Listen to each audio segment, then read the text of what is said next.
प्यारे बच्चों, प्रिय साथियों, कल बहुत बड़ा एग्ज़ाम का रिजल्ट जहाँ 18 लाख बच्चे बैठते हैं नीट का डिक्लेयर हुआ और उसमें काफ़ी सालों बाद ओवरऑल टॉपर एक बेटी रही, एक गर्ल रही।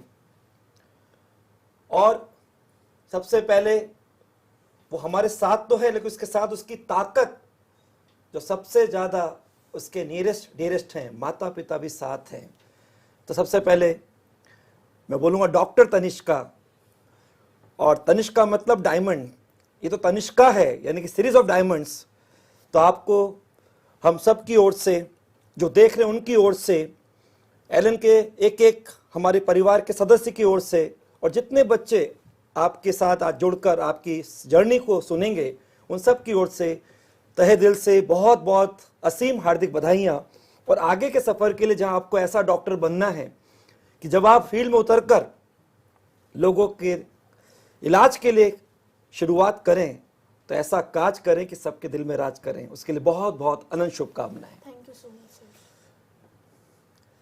इस समय बेटा तनिष्का, आपको ऑल इंडिया 1 रैंक आने पर कैसा लग रहा है? सर काफ़ी अच्छा लग रहा है। जिस चीज़ के लिए मैंने इतने एफर्ट्स डाले थे, मेरे पेरेंट्स ने, आप सब लोग टीचर्स ने इतने ज़्यादा सेक्रीफाइसेस किए थे, तो फाइनली उसका रिजल्ट है तो काफ़ी अच्छा लग रहा है। मम्मी पापा भी बहुत खुश हैं और आसपास सब लोग मतलब फ़ोन कर रहे हैं, कॉल्स आ रही हैं, सबकी मैसेजेस आ रहे हैं, तो फिर उनको रिप्लाई करके मतलब कंग्रेचुलेशंस, तो काफ़ी अच्छा लग रहा है। मैं देख रहा हूँ आपके दोनों पेरेंट्स, माता पिता जो कि विधाता के रूप में धरती पर, उनकी खुशी के आंसू देख रहा हूँ मैं उनके दोनों के। और मैं तो देख रहा हूँ कि पिताजी तो आज कह रहे होंगे, आप हरियाणा से हैं, वो पिक्चर याद है दंगल? जी जी, आप कह रहे होंगे हमारी छोरी छोरों से कम नहीं है। बिल्कुल तो एक बार सर, बोल दो सर। बिल्कुल सर, हमारी छोरी नहीं, हमारे देश की सभी छोरियां छोरों से कम नहीं है। और हमारी छोरी ने आज वो चरितार्थ करके दिखा दिया। बेटा आप तनिष्का हरियाणा के एक बड़े शहर से नहीं है, नारोल महेंद्रगढ़ वहां से हैं। इस समय आपको पूरा भारत देख रहा है और भारत गांवों का देश है और अधिकतर मिडिल क्लास के लोग इस समय जो गांव में कस्बों में रहते हैं वो आपको देख रहे हैं। तो कितना गौरवान्वित महसूस कर रहे होंगे कि हमारी जैसी एक बेटी ने आज पूरे देश का नाम गौरवान्वित किया है। मतलब मैं तो कह रहा हूं कि भारत गौरव सम्मान आज आपको मिल रहा है। आप कैसा महसूस कर रहे हैं? सर काफ़ी अच्छा लग रहा है। हमारी मतलब महेंद्रगढ़ में तो पढ़ाई के लिए, मतलब एजुकेशन के लिए सब लोग इतने जागरूक हैं, सब लोग मतलब इतना अच्छे से वहाँ पे, मतलब मेरी जो 10th तक की एजुकेशन थी वो काफ़ी अच्छे से हुई थी।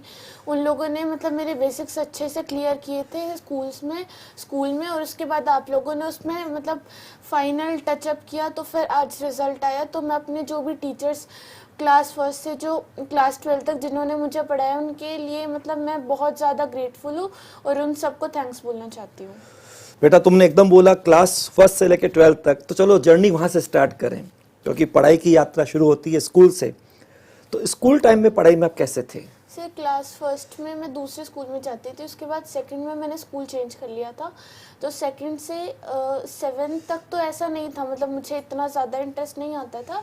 उसके बाद 8th क्लास में मुझे रियलाइज़ हुआ कि अब तो करना है। उसके बाद फिर 9th 10th में हमारे स्कूल में, मतलब यदुवंशी शिक्षा निकेतन नारनौल, जहाँ पे मतलब मैंने अपने लाइफ के पूरे 9 साल मेरी वहाँ पे मतलब इतना अच्छा रहा, उन लोगों ने इतना एफर्ट डाला। उसके बाद मतलब मुझे लगता था टीचर्स मेरे लिए इतना कर रहे हैं तो फिर मुझे और ज़्यादा करना चाहिए। उसके बाद मैं 11th 12th में लेना ही, तो फिर टीचर्स के साथ मैं पर्सनली कनेक्टेड थी। मुझे कभी भी ऐसा लगता था कि हाँ मतलब मुझसे नहीं होगा, तो फिर मैं टीचर से बात करती थी और वो लोग मुझे मोटिवेट कर देते थे। तो फिर वापस से मुझे मेरा पुराना वाला कॉन्फिडेंस वापस आ जाता था और मेरे जो स्कूल के टीचर्स थे वो भी मुझसे कनेक्टेड थे 11th 12th में। बहुत बढ़िया। तो अब ऐसे स्कूलिंग में कहते हैं ना, स्कूल में तो ओवरऑल डेवलपमेंट होता है। तो उस समय आप जब स्कूल में, अगर मैं बोलूँ, मैं इसकी बात तो नहीं करूँगा कि नर्सरी सेक्शन, इससे बहुत सेक्शन होते हैं, फिर आता है प्राइमरी सेक्शन, फिर आता है सेकेंडरी सेक्शन, जिसमें आप कह रहे हो 6 to 10, ये जो 5 साल है इसमें आपने पढ़ाई पे ज़्यादा फोकस किया या और तरह की आपकी कोई एक्टिविटी, कोई स्पोर्ट्स में, कोई कल्चर एक्टिविटी जिसमें आपको इंटरेस्ट हो? में मतलब ज़्यादा पढ़ाई पे फोकस करते थे, तो 8 9 10 तो मेरा पूरा इसी में ओरिएंटेड गया था, पढ़ाई में ओरिएंटेड गया था। बाकी सब चीज़ें अपने आप कम हो गई थी। नहीं मतलब मैं इसको चाहता हूँ कि बच्चों को आप एक मैसेज दें, क्योंकि आज आप सबको प्रेरणा देने वाली बनी है। सब आपको बिल्कुल सामने एक साच को आँच नहीं, प्रत्यक्ष को प्रमाण की आवश्यकता नहीं, वो सब आपको देख रहे हैं। तो आपसे ये भी, जो बच्चे इस समय सेकेंडरी में चल रहे हैं, सपना कभी देख लिया होगा डॉक्टर बनने का, लेकिन आपने यार दोनों को हल्का सा वेटेज रखते हुए कि यार शरीर का डेवलपमेंट भी जरूरी है, एक हमारे लिए फिजिकल एक्सरसाइज भी जरूरी है, तो क्या दोनों को मैनेज किया, बैलेंस किया, पढ़ाई को भी इसमें? सर मैंने मतलब पढ़ाई को ज़्यादा प्रायोरिटी पे रखा था, तो फिर इस वजह से थोड़ा मतलब वो वाला जो डेवलपमेंट होता है, जो फिजिकल डेवलपमेंट मतलब एक्सरसाइज वगैरह, वो सब मैंने नहीं की, तो फिर उसका मुझे फिर लॉस पे फील हुआ। तो इसलिए मतलब हमें टाइम मिल जाता है, हम निकाल सकते हैं टाइम, तो मेरे हिसाब से टाइम निकालना चाहिए। चलो अब तो मेडिकल कॉलेज जा रहे हो, आप एम्स जा रहे हो, न्यू दिल्ली एम्स जा रहे हो, तो वहाँ तो सब है, पूरा एंजॉय है, कोई बात नहीं। चलिए अब थोड़े जो बच्चे इस समय 10th के बाद 2 साल सोचते हैं कि अपना जो ड्रीम सोचा है उसको बस अपना बनाना है, तो ये जो 11-12 का जो ट्रैक है इसकी बात करें। आपने डिसाइड कर लिया कि डॉक्टर बनना है, तो आपने 11-12 के ट्रैक की पढ़ाई कैसे करी थी? क्योंकि इस समय आपको मालूम 11-12 में कोरोना भी चल रहा था, तो आपने कैसे मैनेज किया पढ़ाई सर को? 11th में लॉकडाउन था, तो उस टाइम मेरी पढ़ाई थोड़ी डिस्टर्ब हो गई थी। मतलब शायद मुझे ज़्यादा अच्छे से नहीं, मुझे समझ सब आ रहा था, बट मैं ऐसा गोल ओरिएंटेड होकर नहीं पढ़ रही थी, मैं एक्स्ट्रा के चक्कर में ज़्यादा भाग रही थी। मतलब वही चीज़ बार बार रिवाइज करने के बजाय मैं ऐसा कर रही थी कि अलग अलग बुक से पढ़ूंगी तो फिर ज़्यादा फ़ायदा होगा। उसके बाद फिर मैं फेब में कोटा आई थी 2021 में। तो जब मैं फैब में कोटा आई तो मैंने क्लास में देखा सब बच्चे ये वाला जो हमें स्टडी मटेरियल देता है एलन, इस वाले को और एनसीईआरटी इस पे ज़्यादा फोकस करते हैं। तो फिर मुझे लगा कि मुझे भी ऐसे करना चाहिए। तो फिर 3 महीने में रही यहाँ पे, फेब में, मार्च में, अप्रैल में। तो मुझे अपने अंदर खुद अलग सा इम्प्रूवमेंट अपने आप दिखा, मेरे मार्क्स अचानक से बढ़ गए थे। उसके बाद जो 12th का लॉकडाउन था वो मेरा काफ़ी अच्छा गया था, उसमें मैं टीचर से पर्सनली कनेक्टेड थी। तो जो मेरे 11th में कुछ चैप्टर्स वीक रह गए थे मैंने वो भी कवर कर लिए थे। उसके बाद फिर मैं वापस से कोटा गई। तब तो मतलब आपसे भी मिली थी मैं एक बार, आपसे तो पेपर से 20 डेज पहले मिली थी, तो आपने उस टाइम इतने अच्छे से मोटिवेट किया कि मुझे लगा मैं कर सकती हूँ। और 12th में टीचर्स ने सबने मतलब मैनेजमेंट सबने अपना 100% दिया, तो आज ये रिजल्ट आया, वरना शायद नहीं आ पाता। अगर कुछ भी मेरी साइड से या फिर कहीं से भी कमी होती तो सबने अपना 100% दिया तो रिजल्ट आया। जो बच्चे सुन रहे हैं, बहुत सारी बातें एक साथ कह दी है। मतलब ये बात बहुत इंपॉर्टेंट आपने बोली कि पहले आप बहुत सारी बुक्स, ये भी करूं, वो भी करूं, ये भी करूं, फिर आप जब यहाँ आए तो आपको लगा फोकस करके जिसको करना ढंग से करूं।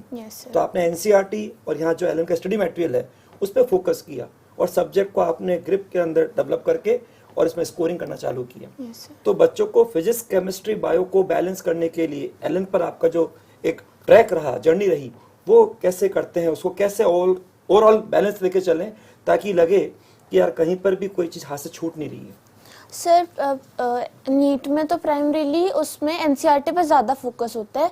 तो सबसे पहले तो फिजिक्स में एनसीईआरटी इतनी इम्पोर्टेंट नहीं है। मतलब अगर आपको सिलेक्शन चाहिए सिर्फ तो आप उसको स्किप कर सकते हो, बट एलएन में हमारे एनएटीएस वगैरह वो सब टेस्ट हुए थे, तो फिर मैंने पढ़ भी ली थी, तो मेरी कवर हो गई थी। और जो स्टडी मटीरियल है उसमें मतलब क्वेश्चंस बिल्कुल नीट के लेवल के, और अगर नीट का लेवल थोड़ा ऊपर बढ़ेगा तो वो कितना बढ़ेगा उस हिसाब से भी सारे क्वेश्चन बैंक वगैरह सब डिजाइंड है। और केमिस्ट्री में फिजिकल केमिस्ट्री वाला पार्ट न्यूमेरिकल बेस्ड है, तो उसमें नीट में तो एक ही स्पेसिफिक टाइप के पैटर्न के क्वेश्चंस होते हैं, वही रिपीट होते जाते हैं। तो उसमें भी काफ़ी सारे प्रीवियस ईयर क्वेश्चंस और एक्सरसाइज 1, एक्सरसाइज 3 वो सब स्टडी मटेरियल में प्रोवाइडेड है। तो फिजिकल केमिस्ट्री में भी स्टडी मटेरियल इनफ है। और उसके बाद अगर इनऑर्गेनिक की बात करें तो इनऑर्गेनिक में मतलब बहुत ज़्यादा वास्ट है, उसमें इतने सारे एनसीईआरटी में इतने सारे डेटाज है, वो आपको मेरे अकॉर्डिंग तो तभी करने चाहिए वो डेटाज वगैरह सब लर्न, तब आपको लग रहा है कि मतलब जो इसका बेसिक्स वगैरह सब कॉन्सेप्ट्स है वो मुझे आते हैं। तो मैंने एनसीईआरटी भी पढ़ी थी, बट उसमें जितना क्लास में पढ़ाते हैं मेजरली वही क्वेश्चंस आते हैं। वो तो 1-2 वो रैंक डिसाइडिंग क्वेश्चंस होते हैं जो एनसीईआरटी के अंदर से आएंगे। और ऑर्गेनिक में भी मोस्टली तो एनसीईआरटी, नीट तो एनसीईआरटी पूछता है, बाकी क्लास में इतने अच्छे से पढ़ाते हैं, मतलब सब कुछ कॉन्सेप्ट इतने क्लियर कर देते हैं कि ऑर्गेनिक में भी बस, ऑर्गेनिक में तो वही क्वेश्चंस रिपीट होते हैं, पेपर में भी वही होता है। तो ऑर्गेनिक में भी ऐसा मतलब जो क्लास में पढ़ाते हैं उसी को फॉलो करेंगे तो हो जाएगा। और फिर बायो में तो एनसीईआरटी मतलब बिल्कुल ऐसा है कि एनसीईआरटी से बाहर नहीं जाएगा, बट अगर बाहर जाएगा तो जितना जाएगा वो स्टडी मटेरियल में पूरा कवर्ड है। मतलब अगर वो अपना एक लेवल ऊपर करता है तो बिल्कुल स्टडी मटेरियल वैसा बनाया गया है कि वो लेवल ऊपर करेगा तो हम लोग कवर कर लेंगे वो पूरा स्टडी मटेरियल से। मतलब ये बात पक्की हो गई कि एनसीईआरटी तो बायो के हिसाब से एक बाइबल है, टेक्स्ट बुक है। और आपने ये भी कह दिया कि प्रीवियस ईयर क्वेश्चन भी इंपॉर्टेंट है, क्वेश्चन रिपीट होते हैं। और ये बात जरूरी है कि हम किसी जगह डिटेल के हिसाब से ये भी देखें वो भी देखें, इन्फॉर्मेशन कहाँ का क्या बहुत कुछ मिल सकती है, बहुत ज्ञान है, लेकिन हमारा ध्यान होना चाहिए, फोकस होना चाहिए कि जो वास्तव में हमारे लिए पिछले सालों से क्वेश्चन आ रहे हैं उन पे पहले पूरा ध्यान रखें। क्योंकि हमारे हर क्वेश्चन का नंबर बराबर है। मालूम पड़ा हमको जिसको रिवाइज भी करना है उसको ध्यान नहीं दे रहे, और ज्यादा के चक्कर में हम इन चीज पे फोकस नहीं करके वह हमारा ग्रिप हल्का हल्का कह दीजिए हटता जा रहा है। तो बच्चों इसको ध्यान से सुनो। हमारी बिटिया तनिष्का ने या डॉक्टर तनिष्का ने बोलना चाहिए, ये बात क्लियर कर दी कि अपने को ज्यादा के चक्कर में ऐसा नहीं हो कि हम किसी पे ढंग से ग्रिप डेवलप नहीं कर पाए। इसलिए पहले आप सब चीज को ब्रॉड रूप से कवर करो और उसके बाद देख लो कि आपका पुराना पेपर जो चल रहा है पिछले सालों का, उससे आप बिल्कुल अच्छी तरह कनेक्ट है कि नहीं। वैसे क्वेश्चन आप आराम से कर पा रहे नहीं कर पा रहे। एलन पर आपके लिए स्टडी मटेरियल या जो भी आपके पढ़ाने के हिसाब से क्लासेस हैं उसके बारे में कुछ आप कहना चाहेंगे? कुछ कमी लगती तो बताइए। कैसा रहा आपके ट्रैक पर? उसका कुछ मददगार रहा नहीं रहा? सर मतलब यहाँ पे पूरा सिस्टम मुझे तो पर्सनली इतना अच्छा लगा कि मुझ पे कभी ऐसा लोड भी नहीं आया कि ये इतना सारा हो गया मैं कैसे करूँगी। मतलब बिल्कुल बैलेंस करके चलते थे। क्लासेस हमारी 6 घंटे होती थी, उसके बाद मैं लंच करके जो क्लास में पढ़ाते थे वो पूरा रिवाइज कर लेती थी। और फिर अगर मुझे डाउट्स होते थे तो टीचर्स भी मतलब उनकी क्लास होती थी, उसके बाद वो 10 to 15 मिनट्स वहाँ पे बाहर डाउट काउंटर पे बैठते थे, तो मैं 7 डाउट क्लियर कर लेती थी अपने। और उसके बाद सब टीचर से मैं व्हाट्सएप पे भी कनेक्टेड थी, तो मुझे डाउट्स आते थे मैं उनको भेज देती थी। और वो मतलब मगर मैं उनको 12 बजे भी डाउट भेजती थी तो वो उस टाइम भी मेरे लिए अवेलेबल रहते थे। मतलब उन्होंने अपना पूरा 100% दिया। और उसके बाद टेस्ट सीरीज़ की अगर मैं बात करूं तो पहले तो हमारे माइनर टेस्ट हुए थे, उसमें वो थोड़े लेवल उनका थोड़ा अप आता था, ताकि अगर थोड़ा बाहर जाएगा तो फिर कितना जाएगा उस लेवल के हिसाब से पूरा मॉड्यूल याद करवा दिया था बायो में। और उसके बाद मेजर टेस्ट थे वो मोस्टली एनसीईआरटी बेस्ड थे। उनमें एक आधा पॉइंट जो एनसीईआरटी से बाहर पूछता था वो वाला पूछता था कि अगर बाहर जाएगा तो कितना जाएगा। उसके बाद हमारे एनसीईआरटी बेस्ड टेस्ट हुए थे, एसआरजी टेस्ट वगैरह, इतने सारे टेस्ट हुए थे कि मुझे कॉन्फिडेंस आ गया था कि मैं कर लूँगी। मतलब सिस्टम ने एक तरह से आपके एनसीईआरटी का तो अच्छा रिवीजन करा दिया, वहीं से क्वेश्चन पूछ के। और बीच बीच में हल्के से झटके भी दिए कि बाहर भी आ सकता है आउट ऑफ सिलेबस, तो उसके लिए भी अपन तैयार रहे ताकि जितने भी झटके लग रहे हैं यहाँ लग जाए, वहाँ हमारा ट्रैक स्मूथ रहे। Yes sir. चलिए, आप कोविड के हिसाब से यहाँ पर एलन पर आए, तो यहाँ रहने के हिसाब से आपको कोटा का माहौल कैसा लगा? सर कोटा में मतलब इतना ज़्यादा सब पढ़ाई का माहौल है। मतलब आपके आसपास जो लोग मैं क्लास में देखती थी, मतलब बच्चे ऐसे क्लास में ब्रेक में भी डिस्कस करते रहते थे, तो मुझे लगता था अगर ये लोग इतना कर रहे हैं तो मैं और ज़्यादा करूँ जितना मैं कर रही हूँ। तो काफ़ी ज़्यादा मतलब कंपटीशन जो है वो हेल्दी है। मतलब हम लोग एक दूसरे को देख के सीखते हैं कि इसमें ये क्वालिटी अच्छी है, तो फिर अगर ये भी ऐसे कर रहा है तो अगर मुझे अच्छा लग रहा है तो मैं भी ऐसे करूँ। बहुत बढ़िया। अच्छा, आप घर से दूर रहे, यस सर। होम सिकनेस तो होनी चाहिए, घर तो स्वर्ग से सुंदर होता है, लेकिन आपने अपने को कभी कोई स्ट्रेस, कोई ऐसा कोई प्रेशर आया कि कभी कैसे अपने को दूर रखा कि पढ़ाई में फोकस भी कर सकें और घर से वो ताकत भी मिलती रहे?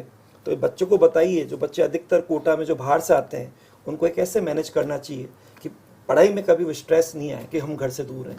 सर अगर हम मतलब पढ़ाई को ऐसा बर्डन लेके पढ़ेंगे कि टीचर्स डांटेंगे हमें पढ़ना है, मम्मी पापा डांटेंगे हमें पढ़ना है, मतलब जब तक अंदर से खुद से नहीं आएगा कि ये चीज़ मतलब ये मेरा ये गोल मतलब मैंने खुद ने सोचा है तो मुझे ये करना ही पड़ेगा, मतलब दूसरा ऑप्शन नहीं। अगर पढ़ोगी नहीं तो क्या करोगे? सुनो ध्यान से, कोई और कह रहा है इसका मतलब आप वास्तव में नहीं जा रहे हो। अगर कोई और मतलब आपके मम्मी पापा आपको बोल रहे पढ़, तो आप अगर बुक लेके बैठ भी जाओगे तो आप अपना कंसंट्रेशन वहाँ पे नहीं बनेगा। मतलब आपका प्रोडक्टिविटी नहीं आएगी अगर आप 2 घंटे बैठ रहे हो और आप ऐसे कुछ भी सोचे जा रहे हो। मम्मी पापा जबरदस्ती बिठा के पढ़ा रहे तो आप मैक्सिमम ऐसा आधा घंटा ऐसे, वो भी पूरा मतलब नहीं पढ़ पाओगे जब तक आप अंदर से नहीं सोचोगे कि ये काम मेरा है, मुझे खुद को करना पड़ेगा। और फिर ठीक है, मतलब अगर आपको कुछ अच्छा करना है तो उसके लिए सैक्रिफाइसेस भी करने पड़ेंगे, आपको खुद को भी करने पड़ेंगे। आपकी फैमिली भी आपके लिए इतना कर रही है, टीचर्स भी आपके लिए इतना कर रहे हैं, फ्रेंड्स भी सब इतना सपोर्ट कर रहे हैं, तो फिर ये तो रिस्पॉन्सिबिलिटी है ना हमारी कि वो लोग जो हमारे लिए सोच रहे हैं, मतलब कि हम ये करें तो हम वो करें ही करें। बिल्कुल सही बात है। जिद खुद की होनी चाहिए, अंदर खुद की डिजायर होनी चाहिए। प्रेशर से पढ़ाई होती है क्या? नहीं अभी होती स्कूल में भी कर रहे होंगे तो कुछ देर में किताब दूसरी नजर आ रही होगी। हाँ सर। पेरेंट्स को पढ़ाने के हिसाब से आपने बोला कि पेरेंट बेटा पढ़ो, और मालूम पड़ा बाद में कुछ और किताब आ रही है। तो बहुत सही बात है। और ये तो बात आपने ऐसी बोली कि जैसे आपने आज तक जो कुछ पाया नहीं, अगर उसको पाना चाहते हो तो आपको कुछ ऐसा करना होगा जो आपने आज तक किया नहीं। Yes. और वो आपने करके दिखाया, वो सैक्रिफाइस, वो डिवोशन, डेडिकेशन। यहाँ पे जो टेस्ट होते थे, कभी टेस्ट का कोई फियर चलता था? जैसे कल टेस्ट है। सर ऐसा तो नहीं था, मतलब लास्ट में ऐसा यूज टू हो गया था। टेस्ट से पहले मुझे डर नहीं लगता था, बट ऐसा होता था कभी कभी मार्क्स कम आते थे तो मुझे ऐसा लगता था कि मतलब मेरे आसपास लोग मुझसे ज़्यादा एक्सपेक्ट कर रहे हैं, मैं इतना नहीं कर पाऊंगी, तो मुझे ऐसा डर सा लगता था। पर मम्मी पापा कभी भी मतलब मुझे ऐसा फोर्स नहीं करते थे कि तेरे मार्क्स क्यों नहीं आ रहे, ये ऐसा मतलब ये इतने क्वेश्चन क्यों गलत करके आ रही है तू। वो हमेशा ऐसे बोलते थे कि तू कर रही है, हमें मतलब तू अपना 100% दे रही है, ये तेरे को भी पता है, हमें भी पता है, जो टीचर्स तुझसे कनेक्टेड है उन सबको भी पता है, तो इन मार्क्स की क्यों टेंशन ले रही है, तो फाइनल थोड़ी ना, फाइनल में पक्का रिजल्ट आएगा अगर तू अपना 100% दे रही है तो। आप दोनों के सपोर्ट, मोटिवेशन के आप दोनों को प्रणाम, नमन। जो पेरेंट्स इसको सुन रहे, ध्यान से सुने। कभी अपने बच्चे पर किसी प्रकार के नंबर का प्रेशर न डालें, उस पर किसी भी तरह के ये ऐसा रिजल्ट आना चाहिए, नंबर आने चाहिए, या उससे हल्का सा आपने दूरी बढ़ा ली, ऐसा ना करें। फाइनल डे तक उसको पूरा मोटिवेट करिए, बस लेके चलिए, पिक्चर अभी बाकी है। अगर आपने ये बोला बेटा जी ले तो अपनी ज़िंदगी, मुझे मालूम है तो एक दिन कुछ कमाल करेगा, करेगी, तो बेटा फिर क्या मोमेंटम चलेगा, आप देखते रह जाएंगे। क्योंकि सबसे पहले पेरेंट्स ही मिलता है मोटिवेशन, वो सबसे ज़्यादा जो उसके हितैषी होते हैं। बेटा आपको जैसे टेस्ट की तो आपने बोल दिया कि, लेकिन जब फाइनल डे आया, यस सर, 16 जुलाई की रात, 17 जुलाई को एग्ज़ाम, उस दिन कैसा लग रहा था? कल सर 17 मुझे जुलाई उस है। टाइम स्ट्रेस नहीं हो रहा था बिल्कुल भी, मतलब मुझे लगा था मैंने इतने सारे टेस्ट दिए हैं तो फिर हो जाएगा, पर फिर भी खुद के मतलब अंदर एक अजीब सी फीलिंग होती है। तो फिर उस टाइम मतलब मैं सो गई थी, उसके बाद फिर रात को मेरी नींद खुली, मैंने मम्मी को जगाया, मैंने बोला मम्मी नींद नहीं आ रही मुझे, फिर मम्मी ने बोला सो जा अभी, मतलब अच्छा हो जाएगा। उसके बाद मुझे एग्ज़ाम में भी डर नहीं लग रहा था, बट पेपर जब मैंने देखा तो वो थोड़ा लेंदी आया, तो मुझे थोड़ा ऐसा लगा कि ये कैसे होगा कंप्लीट। पर फिर भी मैंने मतलब यहाँ पे मेरा टाइम बच जाता था, बट वहाँ पे मैंने पूरा टाइम लिया और ऐसा डरी नहीं मैं। अगर डर जाती तो फिर मैं सिली मिस्टेक्स करके और ज़्यादा गलतियाँ करके आती। तो अगर अपन एग्ज़ाम का प्रेशर नहीं लेंगे और मतलब बिल्कुल कूल मोड में देख के आएंगे तो एग्ज़ाम अच्छा ही जाएगा। देखिए ये तो बात बिल्कुल एक कॉमन है कि एग्ज़ाम जो फाइनल होता है उससे पहले हर बच्चे को लगता है कि कल क्या होगा, तो नींद ढंग से नहीं आती है। लेकिन सब साथ में पेरेंट्स होते हैं ना, जब कहते बेटा सब अच्छा होगा तो सो जा, तो वो बचपन की याद से अच्छी नींद वापस आ जाती है। और फिर ये विश्वास नेक्स्ट डे मालूम ही पड़ता है कि पेरेंट्स सही कहा था, उनके आशीर्वाद की ताकत होती है कि वहाँ आप अपना बेस्ट करके आ जाते हैं। तो ये सब बच्चे ध्यान से सुने। एग्ज़ाम जो फाइनल डे है उससे पहले आज आपके सामने टॉपर बैठी, वो भी कह रही मुझे भी उस दिन रात को हल्की सी नींद नहीं आ रही थी, तो मम्मी ने कहा बेटा सो जा, सब अच्छा होगा। तो पेरेंट्स भी बच्चों को हल्का सा आराम से उस दिन ढंग से सुलाएं, क्योंकि बाकी बहुत सो लिए ऐसा नहीं, बाकी तो बहुत जग लिए। सबसे पहले ये इंपॉर्टेंट है, फाइनल अगर आपको बेस्ट करना है तो आपको उससे पहले की रात एक pin drop silence, proper rest बहुत ज़रूरी है, तभी इस दिमाग का अच्छा यूज़ कर पाएंगे। बेटा आपके टेस्ट के हिसाब से ये जो रिहर्सल चलते थे, पीरियोडिक टेस्ट होते थे, इसमें आपसे सिली मिस्टेक होती थी, हाँ उसको सर, ओवरकम होती कैसे थी। किया? सर सिली मिस्टेक्स तो शुरू में ज़्यादा होती थी, तब मैं जल्दी के चक्कर में मतलब पेपर जल्दी कंप्लीट करने के चक्कर में कि मुझे बस स्पीड बढ़ानी है, तो इस चक्कर में मैं कुछ मतलब गलतियाँ बीच में तो ऐसा हो गया था 5-6 टेस्ट में रिपीट हुई थी, मतलब 2-3 क्वेश्चन तो मैं ऐसे गलती से गलत करी आती थी। फिर लास्ट में मैंने देखा कि अब तो धीरे धीरे मतलब करना पड़ेगा, वरना अगर लास्ट में अगर कोई चीज़ नहीं आती तो वो गलत होती है तो हमें ऐसा नहीं लगता, मतलब ऐसा बुरा, बट अगर कुछ आते आते हम फाइनल में गलत करके आएंगे तो मतलब कुछ ज़्यादा ही बुरा लगेगा। तो फिर इसलिए मैंने हर क्वेश्चन में करती थी, उसके बाद उसको वहीं पे चेक कर लेती थी, उसके सारे ऑप्शंस वगैरह। सर ने मैंने सर से बात की तो सर ने बोला कि इसके सारे ऑप्शंस पढ़, ऐसे बिना देखे, तेरे पास टाइम बहुत है, तू कर लेगी, ऑप्शन सारे पढ़। और ऐसे वो जो ऐसे पूछते हैं कि इनमें से कितनी स्टेटमेंट्स करेक्ट हैं। तो सर ने बोला करेक्ट और रॉन्ग जो यहाँ पे आता है उस पे उसको करेक्ट, नोट करेक्ट पे उसको अंडरलाइन कर। ऐसे ऐसे अगर आप प्रैक्टिस करते जाओगे टेस्ट की तो सिली मिस्टेक्स अपने आप कम हो जाएंगी। मतलब आप बच्चों सुन रहे हो ध्यान से, सिली मिस्टेक आपसे भी होती थी, लेकिन उससे घबराना नहीं है, उसके पीछे सुधार का जुनून लेके चलना है और धीरे देखना है कि वो धीरे धीरे हमारे लिए सिली मिस्टेक का जो लॉस है वो हटता जा रहा है, नहीं हटता जा रहा है। और ये जितने रिहर्सल बन गए, रिहर्सल में जितनी गलती कर लो वो खजाना आपको मिलता जाए, खुश होते जाओ, ताकि फाइनल डे गलती ना हो। तो अपने लिए कोई तुम फाइनल डे जैसे अपने एलन के लिए जो टेस्ट होते थे उसको क्या मान के देते थी? प्रीव्यू टेस्ट के अंदर शुरू में आपके चलते थे माइनर टेस्ट, जब कोर्स खत्म हो गया तो मेजर टेस्ट, उन्हें क्या मान के देती थी? सर मेजर टेस्ट में मैं सोचती थी कि मतलब बस मुझे इसमें अगर एक आधा क्वेश्चन नहीं आएगा तो ठीक है, मतलब मुझे गलती पता चल जाएगी कि मैं फाइनल में क्या गलत कर सकती हूँ, मतलब मेरा जो वीक चैप्टर्स हैं वो कौन कौन से हैं। तो फिर इसलिए बस मैं ऐसा सोचती थी कि मुझसे बस सिली मिस्टेक्स ना हो, और फिर धीरे धीरे ऐसा होता गया, वो अपने आप ख़त्म होती गई थी। अच्छा एक चीज़ बताओ, अपने जैसे संडे आते थे, टेस्ट भी होता था, संडे को टेस्ट दिया, जनरली टेस्ट संडे को होता है, Yes, तो उस दिन संडे को टेस्ट के बाद आप आगे को कैसे मैनेज करते थे? आगे आप अपने डे को कैसे निकालते थे, क्योंकि नेक्स्ट डे मंडे से पढ़ाई चालू होने वाली थी? सर संडे को टेस्ट होता था तो फिर उसके बाद आंसर की मिल जाती थी मोस्टली, तो साथ साथ तो फिर मैं आके आंसर की मैच करती थी। उसके बाद जो मेरी गलतियाँ होती थी मैं वो एनालाइज करती थी कि इसमें मैंने क्या क्या गलती की। अगर कुछ नहीं आ रहा होता था तो मैं टीचर को वहीं पे कॉल करके पूछ लेती थी कि सर इसमें मतलब क्या होगा, मैंने क्या गलती की।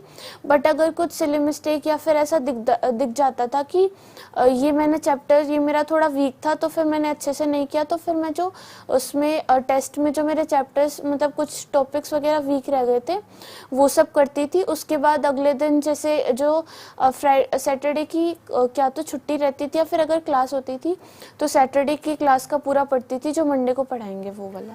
मतलब बच्चों सुनो ध्यान से, ये नहीं कि आप टेस्ट दे दिए आप तो रेस्ट करेंगे, जब तक उसमें गलती नहीं मालूम पड़ जाए, कौन सा क्वेश्चन गलत हो गया, कौन सा क्वेश्चन नहीं हुआ, जहाँ नहीं हुआ तो टीचर सपोर्ट लिया, और जो गलत हुआ तो उसका कारण ढूंढा, चीज़ को कल पे नहीं टाला। Yes, तो ये बहुत ध्यान रखना चाहिए, कल पे कभी कोई बात टालनी नहीं चाहिए, वरना बाद में कल कभी आता नहीं। तो ये सबसे इम्पोर्टेंट एक मैसेज है। अच्छा एक चीज़ और बताइए, आपके कभी रैंक अप डाउन होती थी, क्योंकि और बच्चे भी हैं, तो उसको आप कैसे मैनेज करते थे? सर रैंक मतलब कई बार तो मोस्टली तो ऐसे कई बार तो कंसिस्टेंट चलती थी कि मेरी मतलब रैंक आ रही है टॉप 5 में। बट एक आध बार ऐसा हुआ था, मतलब शायद 2-3 बार कि मेरी जो वो मेजर टेस्ट में टॉप 10 से बाहर गई थी रैंक। तो फिर जो एग्ज़ाम था उससे लास्ट वाला जो टेस्ट था वो भी मेरा, उसमें शायद मैंने 3 क्वेश्चंस गलत किए थे, उससे पहले मेरा 1 या फिर 2 क्वेश्चन या फिर मतलब एक आध टेस्ट में मेरी गलतियां नहीं हुई थी। तो फिर मैंने सोचा कि अगर ये अच्छा, ये गलती मैंने अभी कर दी, वरना अगर फाइनल में करके आती तो फिर वो वाला जो नुकसान होगा वो वापस से करेक्ट नहीं हो सकता। अब जो अगर मुझे अपनी गलती पता चल गई तो मैं इसको फाइनल में रिपीट नहीं करूँगी। चलो बेटा आपको हल्का सा आराम देते हैं, पेरेंट्स से बात करते हैं। आप इसको लेके आए कोटा, तो आपको कैसा लगा कोटा का एनवायरनमेंट, कैसे निश्चिंत हुए कि हम यहाँ इसको छोड़ के जाएं? सर मैं जब फर्स्ट टाइम बेटी को और इसकी मम्मी और हम आए थे तो यहाँ विजिट की, तो यहाँ का इन्वायरमेंट देखा, फिर मुझे सभी हेल्पफुल, सभी जो लोग थे यहाँ के हेल्पफुल लगे। और मैंने देखा यहाँ का पढ़ाई का जो स्तर बताया गया भाई किस प्रकार की पढ़ाई होती है, तो और वो जो आपका बैच सिस्टम है, सर ने बताया भाई इसको ये बच्ची वहाँ कंसिस्टेंस करेगी, तो उससे फिर मैं संतुष्ट हुआ। उसके बाद हमने बेटी को वहाँ एक बार यहाँ आने के बाद फिर सर को यस कर दी, और उसके बाद हम बेटी को यहाँ छोड़ के गए। तो हमें सर स्टार्ट में तो थोड़ा सा महसूस हुआ, इसकी मम्मी रही कुछ दिन, भाई बच्ची दूर है, लेकिन धीरे धीरे जिस प्रकार का यहाँ माहौल देख रहे थे बच्ची को, तो हमें कभी ऐसा नहीं लगा भाई बच्ची हमसे दूर है। यहाँ हर व्यक्ति जो कोटा से जुड़ा हुआ है, तो बेटी की दूर रहने पर भी हमारे पास रही तो हमें किसी प्रकार की कोई दिक्कत नहीं हुई।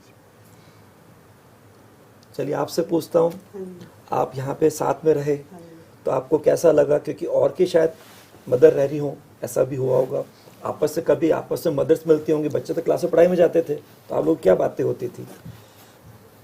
जैसे यहाँ पहले तो हम शुरू में गुरु कृपा में रुके थे। शुरू में आए तो बहुत ज़्यादा जैसे डर सा लग रहा था कि कैसे रहेगी बच्चे, और शुरू में तो मैं गई तो ये भी रोई थी और मैं भी रोती गई थी पूरा रास्ता बहुत। लेकिन धीरे धीरे ये अंदर कॉन्फिडेंस था कि ये करेगी, और मतलब पढ़ाई में इतना इंटरेस्ट है इसका, ये पढ़ाई में मन लगा लेगी, इसे और किसी चीज़ की ज़रूरत है ही नहीं।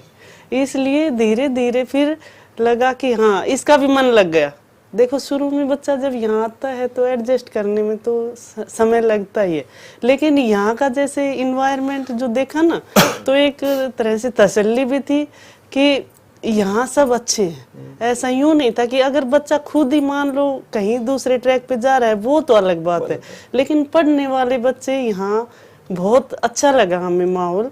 तो धीरे धीरे इसने एडजस्ट करना सीख लिया और इसका मन भी लग गया, क्योंकि किताबों में लगी रहती है तो फिर निश्चिंत हो गए जी। फोन पे तो जैसे चलता रहता ही था तो हो गया। सही बात है, किताबों में मन लग रहा है तो अपने आप समय कैसे निकलता है मालूम नहीं पड़ता। और शायद जो 3 भाई बहन है उसमें सबसे बड़ी है तो वहाँ भी दोनों को संभालती होगी, तो आपको लगता है ये बड़ी संभाल लेगी अपने आप को। शुरू में तो नई जगह थी तो सपोर्ट देना जरूरी था, मेंटल कह दीजिए अंदर के मोरल सपोर्ट के लिए, एक मेंटल पीस के लिए, ताकि बच्चा क्लास में आराम से जाए, मम्मी मेरे पास है अभी, और माँ तो पहली गुरु होती है।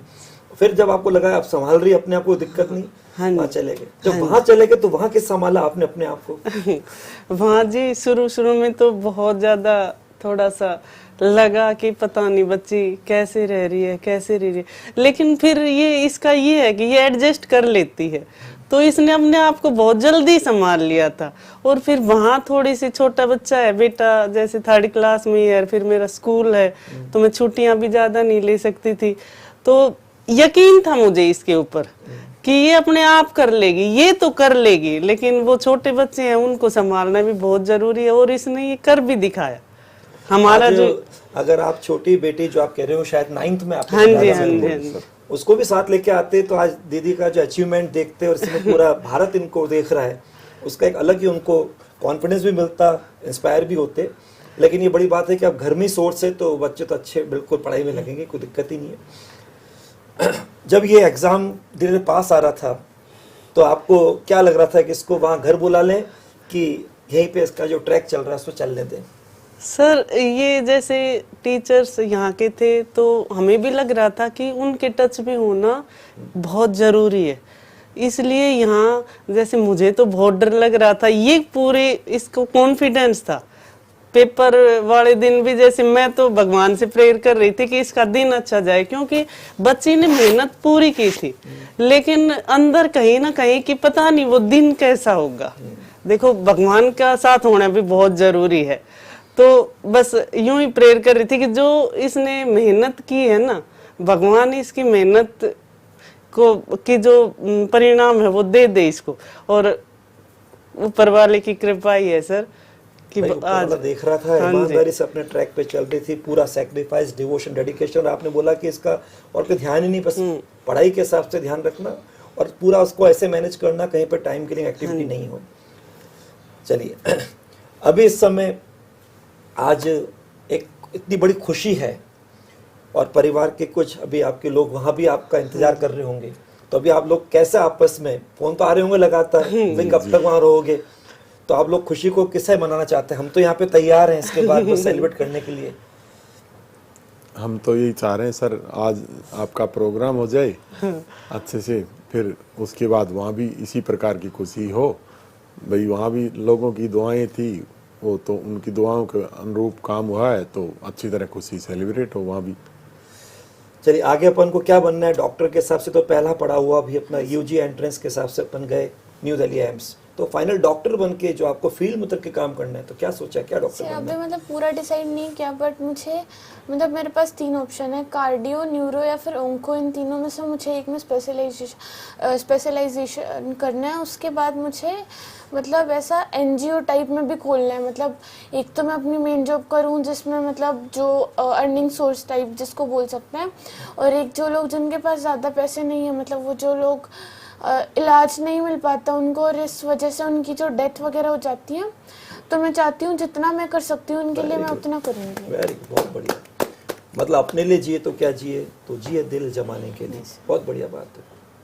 लेकिन अपन 26 जून को मिले थे तो अपनी बात चल रही थी कि बेटा क्या बनना है, तो आपने उस दिन क्या बोला था कि डॉक्टर लगा के, मैंने अपना नाम बताओ, डॉक्टर लगा के, ध्यान है 26 जून हाँ सर, समुन्नत, यस सर, मैथ्स में। और वहां पर लगभग 9:30 का टाइम था रात जी, को। जी। तो उस समय पर जब लास्ट में एक विदा ले रहे थे, तो उस दिन मैंने कहा अपना नाम बताओ, पापा से हाथ मिलाओ।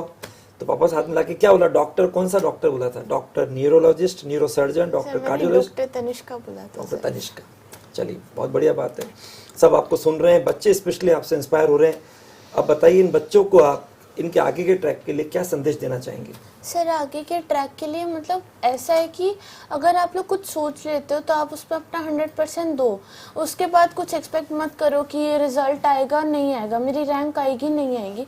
अगर इस वाले में हम अपना ज़्यादा सोचेंगे तो फालतू में सिर्फ मेंटल हेल्थ ख़राब होती है, और रिजल्ट तो मतलब जो होना होगा वो तो हो ही जाएगा ना। अगर तुमने अच्छे से पढ़ा है तो रिजल्ट आएगा।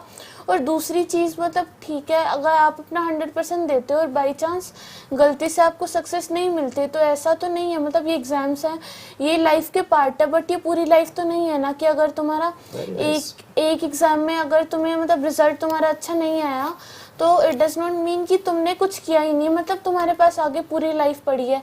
अगर तुम अपना 100% दोगे तो सब कुछ मतलब पढ़ा हुआ वेस्ट थोड़ी ना जाएगा। आपको लाइफ में भी आगे बहुत सारे चांसेस मिलेंगे जिसमें आपको चांस मिलेगा खुद को प्रूव करने का। तो ऐसा एक, अगर आपका मान लो इस साल आपने बहुत ज़्यादा पढ़ाई की थी और फिर भी आपका सिलेक्शन नहीं हुआ, तो इस बात से डीमोटिवेट मत हो, ऐसा मत फील करो कि अरे मेरी तो पूरी लाइफ ख़राब हो गई, मेरे पास तो कुछ बचा ही नहीं, अब मैं क्या करूँगा। इस बात से सोचो कि कोई नहीं, इस बार तो हो गया बट अगली बार मैं अच्छा करूँगी। खुद पे कॉन्फिडेंस रखो। और पेरेंट्स अगर बच्चों को पढ़ता हुआ देखते हैं तो आप लोगों को उससे सेटिस्फाइड होना चाहिए, ये नहीं कि मार्क्स क्यों नहीं आ रहे, तू ऐसा क्यों नहीं कर रही, ऐसा कर, ये वगैरह। अगर बार बार बच्चों को नेगेटिव चीज़ें बोलोगे तो फिर बच्चों के दिमाग में अपने आप नेगेटिविटी बढ़ती है। और एक ये जो पेरेंट्स और बच्चों के बीच का जो मतलब रिलेशन होता है उसमें गैप भी बढ़ाता है। आपका बच्चा आपसे चीज़ें शेयर करनी बंद कर देगा। मतलब अगर आप उसको बार बार यही बोलोगे कि तेरे मार्क्स नहीं आ रहे, तू ऐसा नहीं, वो बच्चा ऐसा कर रहा है, तू ऐसा कर रहा है, तो फिर अपने बच्चों को सिर्फ पॉजिटिव बातें बोलो और उनको भी ऐसा ही बोलो कि तू अच्छा कर रहा है, हमें तेरे पे कॉन्फिडेंस है, फाइनली भी अच्छा होगा। अगर ऐसा करेंगे तो फिर बच्चों और पेरेंट्स के बीच में अंडरस्टैंडिंग भी बढ़ेगी और रिजल्ट पक्का अच्छा आएगा। बहुत बढ़िया बात, आपने वो बात बोल दी जो मैं पेरेंट्स से बुलवाना चाह रहा था, कहना चाह रहा था मैसेज के रूप में। लेकिन फिर भी जो पेरेंट्स सुन रहे हैं वो मैं चाहता हूँ कि एक बार पेरेंट्स से भी सुने। आप जो पेरेंट्स देख रहे हैं बच्चों के साथ, उनको मैसेज दीजिए कि बच्चों के हम साथ कैसे चलें। बच्चों के साथ हम जिस प्रकार बेटी हमारी पेपर देती तो इसके कभी मार्क्स कम भी हो जाते थे, तो इसको मैं एक ही बात बोलता था, बेटा तू अपना 100% दे रही है, कोई बात नहीं, अगले पेपर में और ज़्यादा नंबर आ जाएंगे। तो हमें कभी भी बेटी को नहीं, तो हमने बोला नहीं, और भी पेरेंट्स को बोलना चाहिए, भाई उसको सपोर्ट देनी चाहिए अपनी तरफ से। हाँ बेटा आप अच्छे कर रहे हो, तो वो और हिम्मत से कार्य करता, और जब नेक्स्ट एग्ज़ाम में था तो उसका और अच्छे मार्क्स आते हैं, तो हम उसी को अप्रिसिएट करें ताकि बच्चा और अपना 100% देने की कोशिश करे। आप कुछ मैसेज देना चाहेंगी मदर साइड की ओर से, मदर पेरेंट को? सर मैंने तो देखो कभी नहीं कहा ये, इसको लगता कि मम्मी, आप कईयों की मम्मियाँ है ना बहुत ऐसे बोलती हैं कि तेरे नंबर यूं, आप कभी कुछ कहते नहीं, बहुत चिल हो। तो मैं हमेशा ही कहती थी कि मुझे पता है बेटा कि तुम अपना कर रहे हो, तुम्हें पता है कि क्या करना है, तो मेरे करने से क्या होगा। और कभी नंबर कम भी आ जाते थे तो यूं ही कहते थे हम, कोई बात नहीं भाई, आप मेहनत कर रहे हो और मेहनत कभी जाया नहीं जाती सर, मेहनत का फल जरूर मिलता है। तो किसी भी पेरेंट्स को देखो ऐसे, पहले बात तो बच्चों को डिसाइड कर देना चाहिए कि क्या करना है उनको। उनसे कई बहुत सारे ऐसे केस आते हैं कि भाई बच्चे में वो कैलिबर नहीं है, लेकिन फिर भी डॉक्टर बनाना है, इंजीनियर बनाना है, जो बच्चा करना चाहे वो सही है। और अगर बाय चांस ऐसा हो कि बच्चा थोड़ा सा मान लो वीक भी पड़ जाए, कम नंबर आए, तो उनको सपोर्ट करना चाहिए। मेरे ख्याल में डांटने से नंबर नहीं बढ़ते, स्पोर्ट्स से नंबर बढ़ेंगे। बहुत सही बात है आपने जो बात बोली, जो बच्चा करना चाहे। तो जो पेरेंट्स देख रहे हैं, मैं आपसे पूछ रहा हूँ कि डॉक्टर बनने का सपना आप लोगों ने दिया, दादाजी ने दिया, किसी ने कहा ये खुद का सपना है इसका? ये इसका खुद का ही सपना था जी। पहले तो मेरी जो माँ अब नहीं है इस दुनिया में, उनको कैंसर हो गया था, तो ये थोड़ी भावुक ज्यादा है, तो ये कहती थी कि मम्मी मैं कैंसर की वो बनूंगी। क्या बात है, प्राउड ऑफ यू। नहीं बेटा ऐसे नहीं करती। शायद आज वो देख रही होंगी तो बहुत ज्यादा कितनी कितनी खुश हो रही होंगी, जहाँ भी देख रही होंगी कि मेरी जो नातिन है वो। और वो कहती भी थी कि बेटा इसकी नजर उतारा कर, कहीं इसको नजर ना लग जाए। तो देखो आज तो आपको नजर उतारनी पड़ेगी इसकी, क्योंकि आज इतने लोग देख रहे हैं। और वास्तव में बहुत बड़ा एक गिफ्ट दिया है आज बिल्कुल। उनको। हाँ, कितनी खुश वो हो रही बहुत होंगी। खुश हो रही होंगी, क्योंकि और बहुत मार्मिक बात है, बहुत सेंसिटिव थोड़ा माहौल हो गया है। और बच्चों, पेरेंट्स जो भी आप देख रहे हैं, ध्यान से देखिए पेरेंट्स को अपना किरदार कैसे निभाना चाहिए। और बच्चों, यहाँ से आप देखिए तनिष्का क्या कह रही हैं कि कभी भी हौसला नहीं खोना चाहिए, कभी भी साहस नहीं छोड़ना चाहिए, और लगातार अपना बेस्ट करने का प्रयास करना चाहिए। क्योंकि अभी आपकी माताश्री ने बोला है, मेहनत का फल आज नहीं तो कल मिलेगा। बस मेहनत करते रहो, कभी जाया वेस्ट नहीं जाएगी, इसको समझो और पेशेंस के साथ लगे रहो।